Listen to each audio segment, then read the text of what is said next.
está chegando. Não há como escapar. No Halloween, a porta entre o nosso mundo e o além será aberta. E então, a Terra dará lugar ao inferno. As pessoas gostam de pregar peças desde que o Halloween surgiu. Mas há quanto tempo ele existe? Qual é a sua origem? E por que as pessoas se fantasiam e fazem lanternas e abóboras? Seria para confrontar nossos piores medos? Revelar os segredos do Halloween é descobrir como tudo começou há milhares de anos. Então tranque as portas, apague as luzes, mas não tenha medo. Vamos desvendar a verdadeira história do Halloween. A verdadeira história do Halloween.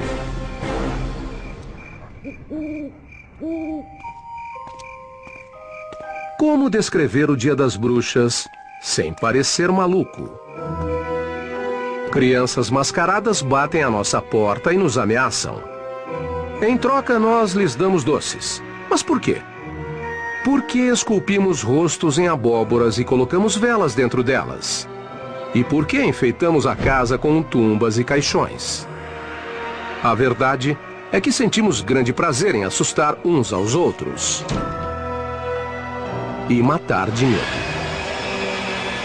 No Halloween você é outra pessoa, serve para sair de sua própria pele. E acho que toleramos isso porque sabemos que é só por uma noite.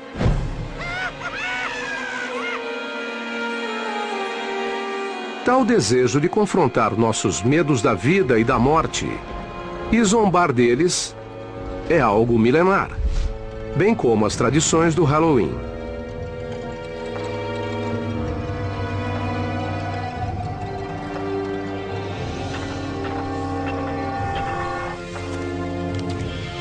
Quando o Halloween teve início? A origem dessa data vem do calendário celta, quando as antigas tribos celtas dividiram o ano entre metade luz e metade trevas.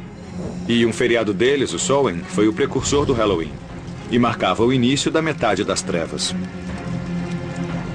Há milhares de anos, os celtas, um dos primeiros povos da Europa, comemoravam o Festival da Colheita, acendendo fogueiras na noite de 31 de outubro para receber seu novo ano.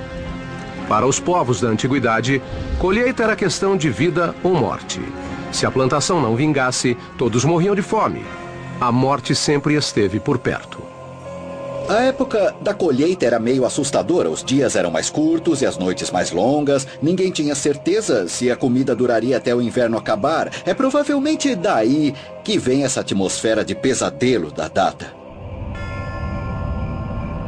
Era meio que um aviso, cada vez mais frio e escuro. Fiquem juntos, fiquem em casa. E não deixem ninguém sair à noite. Mas os celtas acreditavam em outras coisas sobre o Samhain.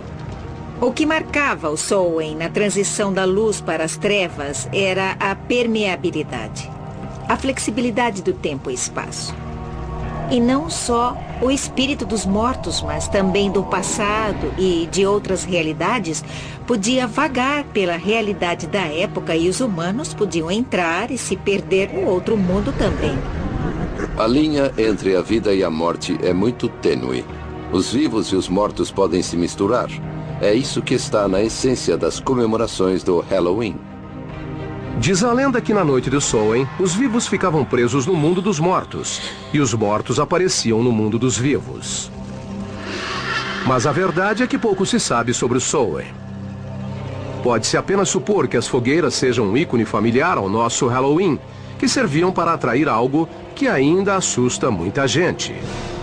Os morcegos. Antes da eletricidade, o único jeito de ver um morcego era acendendo uma fogueira. E, na verdade, eles sempre aparecem ao redor de uma fogueira porque eles comem insetos. E insetos são atraídos pela luz. Morcegos saem à noite. E a noite sempre causava medo. Se você acha que os morcegos são a melhor e a pior parte do Halloween, você tem que agradecer os povos antigos, principalmente os celtas. Mas eles não foram a única cultura a seguir tradições horripilantes. Outros povos também cultuavam seus mortos. Várias culturas reservavam um dia ou dois para fazerem rituais e lembrarem de seus mortos. O interessante é que muitas dessas culturas são do mesmo período, principalmente sociedades agrícolas. E se pensarmos bem, é na primavera que as coisas brotam do chão. Tudo ainda está verde e a colheita é feita em meados do verão. E ao longo do outono, quase no início do inverno, a plantação morre.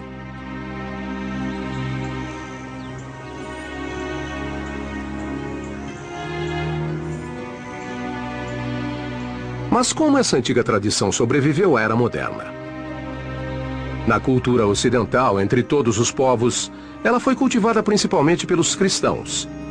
Em uma estranha mudança de rumo, com o desenvolvimento do cristianismo, eles adotaram e modificaram tradições folclóricas ao invés de criarem suas próprias. Assim era muito mais fácil converter os pagãos. Um dos festivais pagãos mais importantes a passar por uma remodelagem foi a Lemúria, festival em que se acalmava o espírito dos mortos e culminava no dia 13 de maio. De todas as celebrações aos mortos do calendário romano, a Lemúria era a mais assustadora. Nesse evento, as chamadas larvas, ou fantasma dos mortos, apareciam para aterrorizar os vivos. Para acalmar os mortos, os romanos despejavam leite nos túmulos ou deixavam pequenos bolos como oferta. Em 609 da era cristã, a igreja incorporou a Lemúria e transformou o 13 de maio no Dia de Todos os Santos. Data em homenagem aos principais mártires do cristianismo. A instituição da data foi uma tentativa de cristianizar um festival pagão e, ao mesmo tempo, manter a essência de uma comemoração tão antiga. A versão cristã da Lemúria agradou tanto que os líderes da igreja tomaram uma decisão que levou ao surgimento do Halloween. Eles transferiram o Dia de Todos os Santos para o primeiro dia de novembro, um dia depois das comemorações do Samhain pagão. Como caía na noite de 31 de outubro, véspera do Dia de Todos os Santos, as pessoas começaram a chamar o Samhain de All Hallows Evening, ou Noite de Todos os Santos em inglês. O nome foi abreviado para All Hallows Eve e finalmente para Halloween.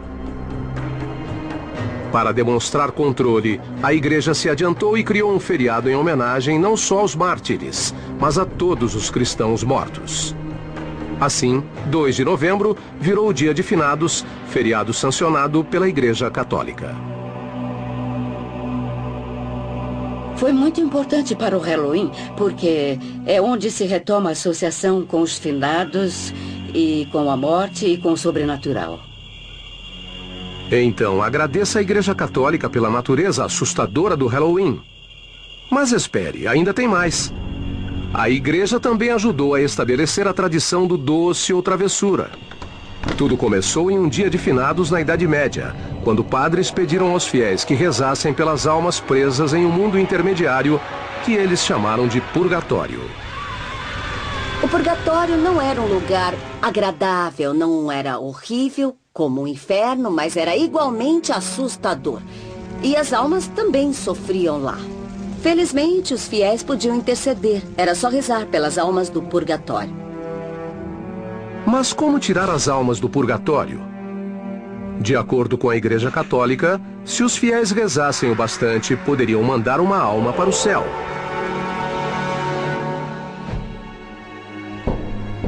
Isso nos leva a um costume medieval que tem mais do que uma incrível semelhança entre o doce ou travessura do Halloween moderno. As crianças saíam pedindo bolinho das almas, um tipo de muffin de uvas passas. Em troca, as crianças se ofereciam para rezar pelas almas do purgatório.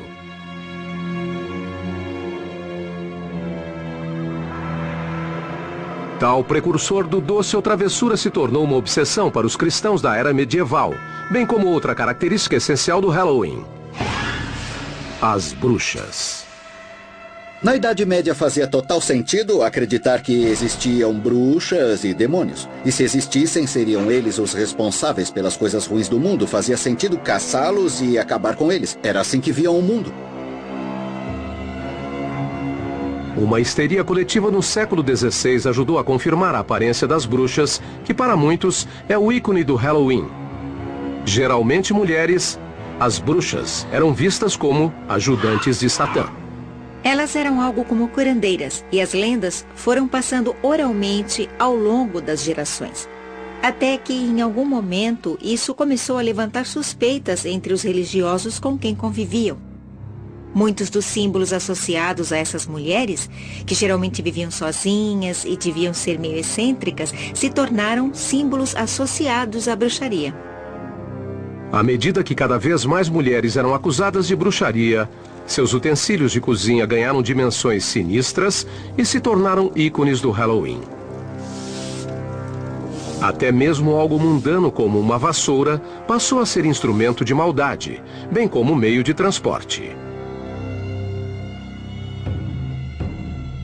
Outro item presente nesse imaginário era o utensílio em que elas faziam malignas poções: o caldeirão. O caldeirão era um utensílio comum, algo que todo mundo tinha em casa na Idade Média. Era um utensílio básico de cozinha. Já o chapéu pontudo é uma variação de um chapéu da mulher do campo da era medieval. E claro, tem o traiçoeiro e misterioso companheiro de olhos brilhantes, o gato. Não surpreende que os gatos sejam associados a bruxas e ao Halloween. Eles são meio enigmáticos. Não dá pra saber o que se passa na cabeça deles. Além disso, ficavam perto do fogão a lenha e das vassouras, e por isso são associados à bruxaria e também ao Halloween. Gatos pretos e bruxas, tumbas e fantasmas. Os elementos do maior e mais assustador festival dos Estados Unidos começavam a tomar forma. Tais ícones logo ganhariam o resto do mundo e ajudaram a criar a mística que conhecemos até hoje.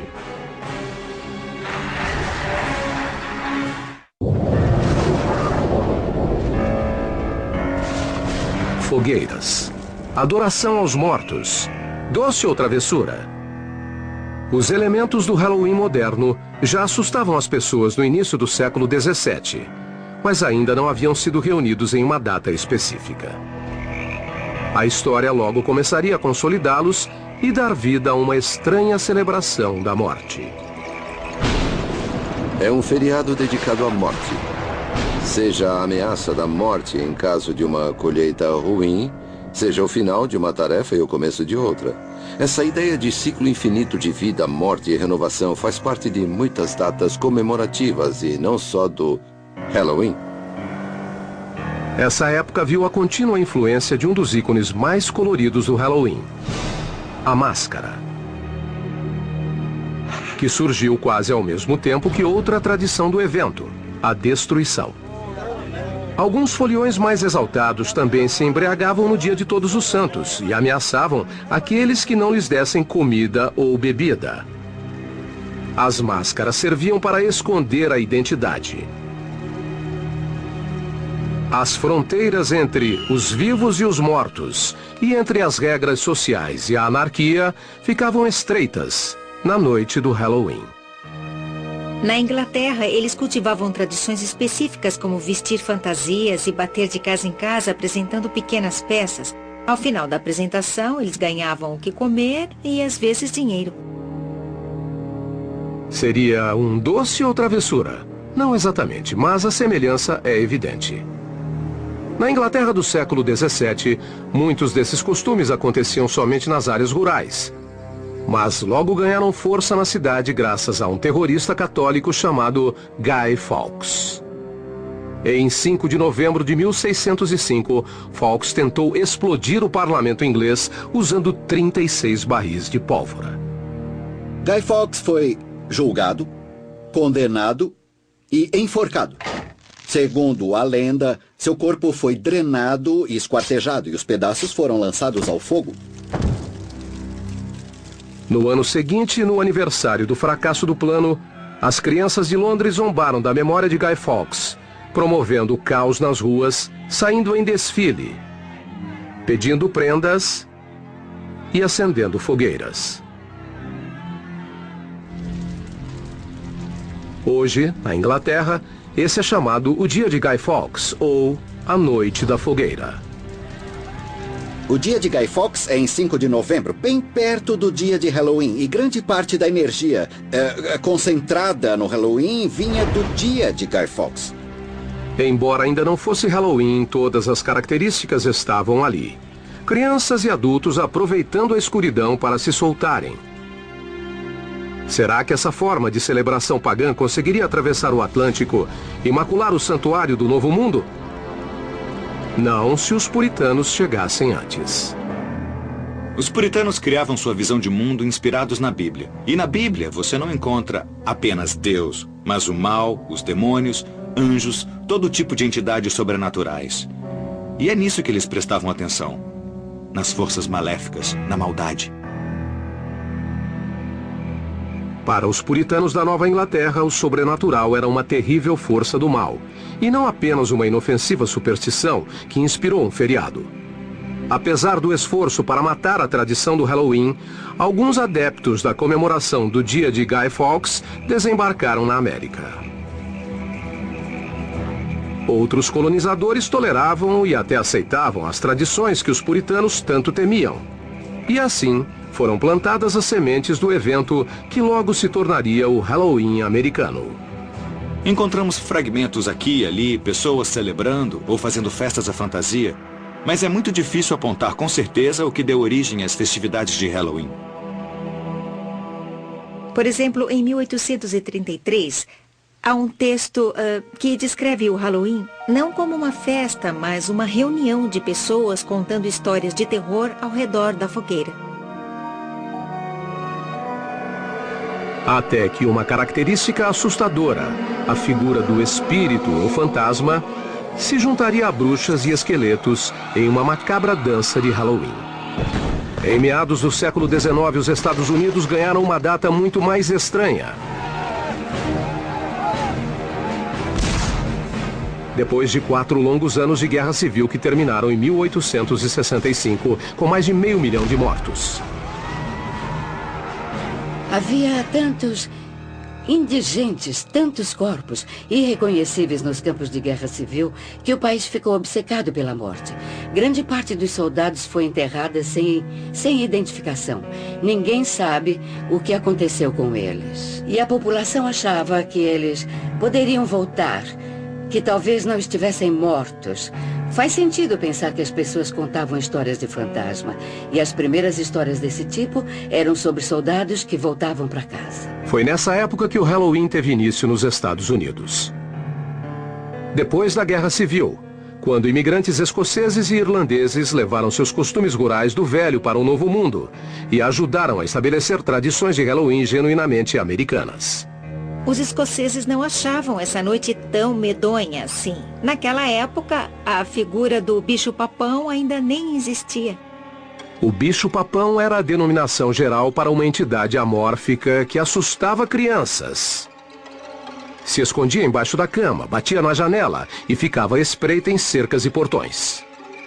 As crianças acreditavam que o bicho-papão morava no portão e que na noite de Halloween, quando elas cruzassem aquele portão, ele estaria sentado ali esperando para pegá-las. A lanterna de abóbora, marca registrada do Halloween, também começou como uma tradição europeia.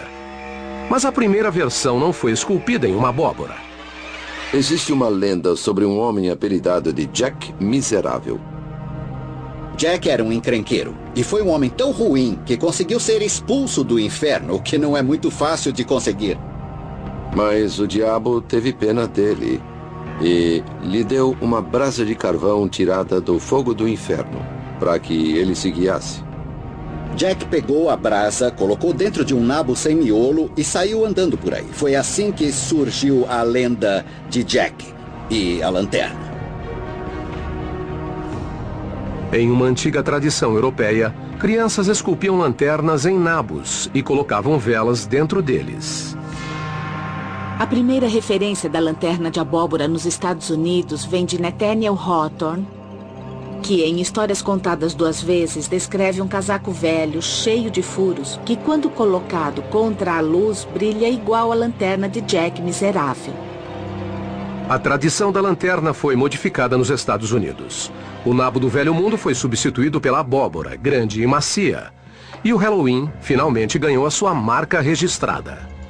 Na época da Guerra Civil, a prática de entalhar abóboras com expressões faciais já era conhecida.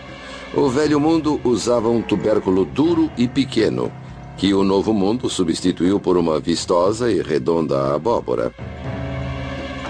A colheita de abóboras geralmente acontecia na época do Halloween, e as crianças perceberam que a lanterna podia ser uma ótima ferramenta para pregar peças na noite de Halloween. As crianças viram como era legal fazer lanternas. Era só pegar uma abóbora, tirar o miolo e colocar uma vela dentro. Depois espetavam um cabo nela, cobriam com um lençol e saíam por aí assustando. Ver uma figura dessas pela janela é algo que dá muito medo. A lanterna de abóbora se tornou o rosto do Halloween. Além disso, os imigrantes escoceses e irlandeses levaram para a América uma mistura de brincadeira e vandalismo na prática de jogar pedra nas casas. No Halloween, no início do século XX, a juventude americana esperava ansiosa por uma noite cheia de confusões e enrascadas.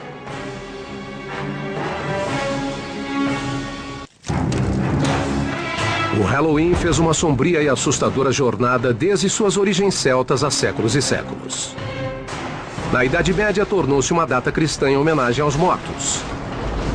No século XVI, foi incorporada a tradição de pregar peças e a participação de crianças. Em 1800, o Halloween chegou às grandes cidades dos Estados Unidos. Mas a fantasmagórica face do Halloween foi reinventada em tons de laranja e preto na virada do século XX. Pela primeira vez, artistas da época reuniram elementos macabros e associaram ao evento. Esqueletos, teias de aranha, lanternas de abóbora e morcegos. Foram eles quem definiram o visual do Halloween que conhecemos até hoje. Entre esses ícones estão os fantasmas de lençóis brancos. Aquele lençol que os fantasmas usam vem da mortalha, o pano em que os cadáveres eram enrolados para serem sepultados. E a lanterna de abóbora. A boca escancarada é uma alusão à face da morte, bem como o buraco triangular do nariz. Mesmo quando a expressão é de alegria, ainda há uma conotação da morte na imagem. Os demônios com chifres vêm da descrição medieval de Satã. E as bruxas, da histeria da caça a feiticeiras que assolou a Europa e a América puritana. As bruxas se tornaram populares na primeira parte do século XX e foram incorporadas ao Halloween de forma natural. Mas houve uma mudança na maneira com que as bruxas eram retratadas. No século XIX, elas pareciam velhas, tinham um nariz enorme e aquela verruga peculiar. Já as bruxas do século XX eram um pouco mais bonitas. E isso torna o Halloween não menos assustador, mas um pouco mais malicioso. E além de modernizar antigas tradições, o Halloween também criou novos costumes, embora mais macabros. Será que a festividade perdeu sentido na virada do século? Para o desgosto de autoridades e donos de propriedades, a resposta é sim. A gente saía para aprontar um monte de traquinagens. Naquela época, os carros pareciam bugs. Os meninos maiores pegavam um bug e subiam em um monte de feno. Depois, mais uns 10 garotos iam empurrando o monte acima e deixavam o bug lá em cima. Era divertido. E nunca ninguém fez nada realmente destrutivo. Só travessuras. Mas muitos consideravam essas brincadeiras destrutivas. Geralmente pregadas por adolescentes, as peças invadiram cidades como Chicago e Filadélfia. Na década de 1920, o Halloween começou a adquirir traços caóticos. E as travessuras ficavam mais perigosas. As travessuras iam além de apenas tacar abóboras. As crianças pegavam sabão e passavam nos trilhos para que os bondes descarrilassem e os passageiros se machucassem. Elas tiravam as escadas móveis da porta das pessoas para que elas caíssem. Provocavam incêndios, apedrejavam janelas e faziam todo tipo de ação destrutiva. Na comunidade rural, os jovens desmontavam carroças e as remontavam em telhados. Também abriam as porteiras de fazendas para que os animais escapassem. Uma travessura tão popular em algumas regiões que na véspera de Halloween era chamada de Noite da Porteira. Em outros lugares era a Noite das Diabruras ou a Noite Infernal. Durante a Grande Depressão, As travessuras eram, em parte, produto de uma fase de desespero ou uma desculpa para extravasar. Mas o país já estava cheio de problemas e muitas comunidades não conseguiam nem comprar comida, quanto mais limpar a bagunça deixada por vândalos. O Halloween de 1933 foi apelidado pelos jornais de Halloween Negro, por causa da destruição que muitas cidades sofreram. Os jovens deixaram de fazer brincadeiras inocentes para estourar postes de luz, incendiar casas e quebrar vidros de carros. Para continuar existindo, o Halloween teria que passar por mudanças. Escolas, departamentos de polícia e outros grupos civis promoveram com consciência e pulso firme a ideia de um Halloween mais tranquilo. Os grupos inventavam vários tipos de atividades para divertir as crianças. Festas nas ruas, concursos de fantasia, jogos. Tudo para evitar que elas vandalizassem e voltassem a se divertir. Empresas como a Denison e a Barstow também contribuíram com a causa civil. A Denison lançou uma série de livros temáticos chamada Boogie Books, que ensinava maneiras de transformar o Halloween em uma noite mais festiva e menos violenta. A Denison foi uma das primeiras empresas a perceber que o Halloween podia ser muito lucrativo. Os produtos temáticos que eles lançavam eram vendidos no varejo em drogarias de todos os Estados Unidos. Eles também foram pioneiros no lançamento de máscaras e fantasias de papel. Era a primeira vez que fabricavam roupas especialmente para a ocasião do Halloween. Antes disso, as fantasias eram feitas em casa. Quando eu era criança, não existia fantasia de Halloween como existe hoje. A gente vestia um casaco com jeans ou uma roupa mais surrada e ninguém saía para comprar uma vestimenta especialmente para a ocasião. A gente dava um jeito de se vestir e chamar a atenção. Apesar de sofisticadas e muito mais modernas que a versão caseira, as fantasias de papel tinham suas desvantagens. Infelizmente, as roupas eram inflamáveis. E, pesquisando, fiquei surpreso com o número de notícias da época sobre fantasias que pegaram fogo.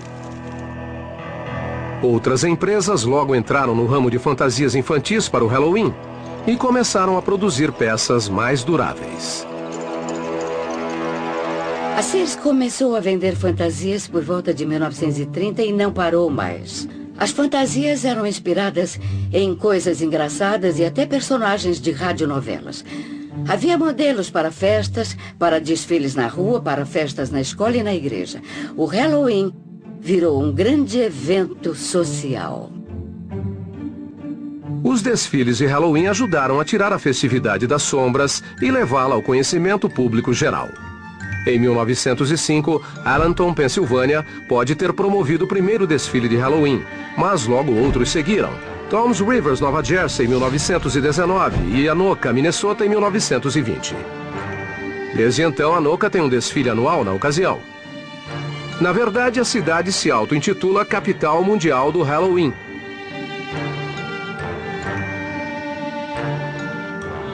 Todos os esforços locais para acabar com o vandalismo deram certo, mas o Halloween ainda precisava de uma tradição mais sólida. O que não demorou em acontecer, embora a nova tradição fosse a variação de um antigo tema.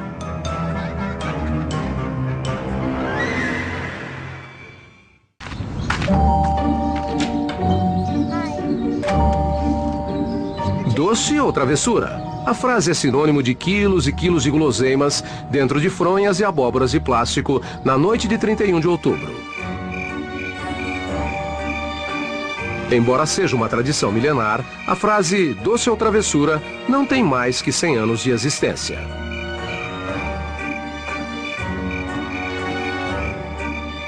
O doce ou travessura é algo recente. As pessoas acham que existe há milênios, mas não existe. Na verdade, essa tradição tem menos de 80 anos, eu acho. A expressão surgiu quando as brincadeiras violentas eram muito difundidas nos Estados Unidos no século XX. Em algum momento, alguém teve a brilhante ideia de subornar esses arruaceiros. Para não serem vandalizadas, as pessoas subornavam as crianças com doces caseiros, como pirulitos de pipoca e maçãs do amor. Em 1939, a frase e o costume ganharam seu lugar na comemoração. Doris Hudson Moss publicou um artigo na revista American Home, contando que ela deu uma festa de Halloween para as crianças do bairro e que ela ofereceu doces e ninguém pregou peças nela. Deu tudo certo. A nova tradição pedia novos tipos de doces, além das gostosuras caseiras como balas e pipoca. O comércio deu espaço para doces embalados como amendoim com doce de leite, casquinhas recheadas e o bom e velho chocolate Hershey's.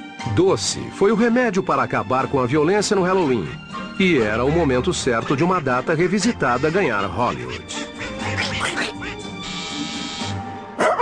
Eles chegaram.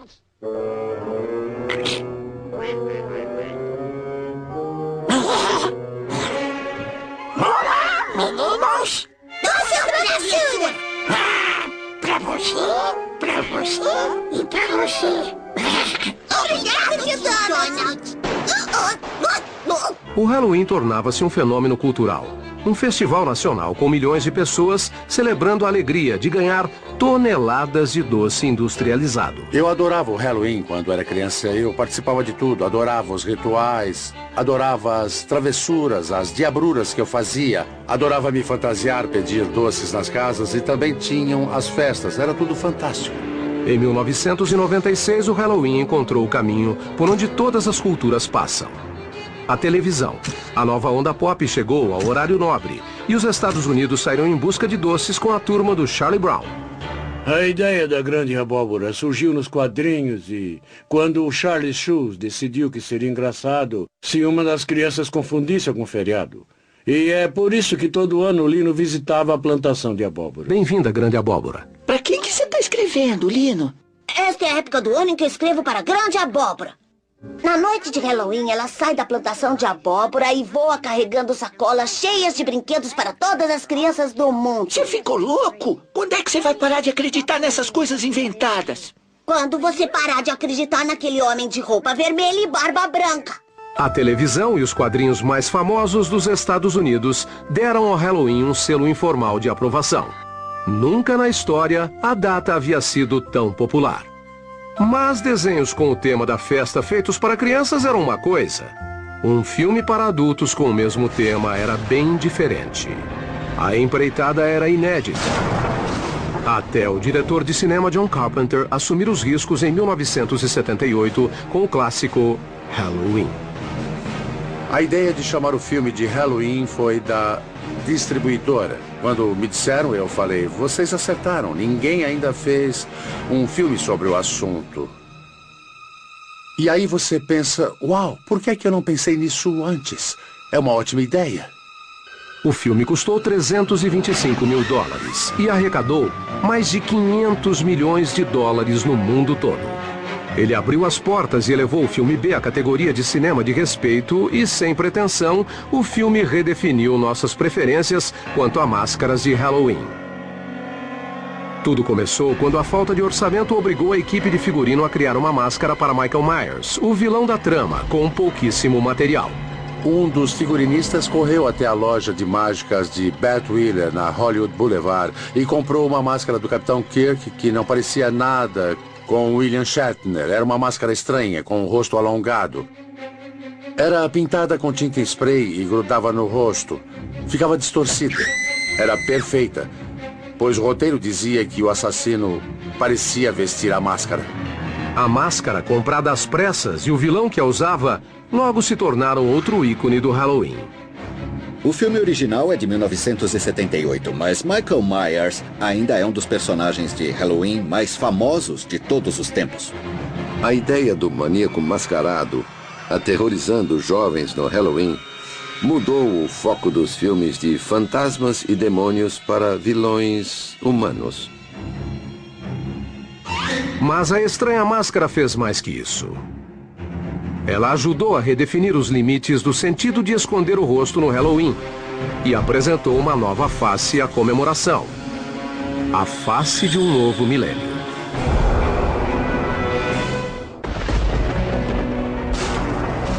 Durante séculos, foliões usaram máscaras e fantasias para esconder a identidade. Hoje trata-se de um negócio multimilionário. A Halloween Towns, em Burbank, Califórnia, é a mais famosa das lojas temáticas. Funciona o ano todo e atende com satisfação clientes que precisam se disfarçar. Inauguramos a loja há 10 anos e queríamos fazer algo especial, então decidimos abrir o ano inteiro uma loja permanente, com um ambiente assustador e produtos de qualidade. Isso deixa os clientes com vontade de fazer compras de Halloween. A loja está repleta de produtos temáticos, mas o carro-chefe da Halloween Towns é a máscara. Temos dezenas de máscaras. Temos as melhores máscaras de zumbis e de palhaços. Máscaras e fantasias sempre foram ótimas desculpas para se liberar, para mudar de comportamento.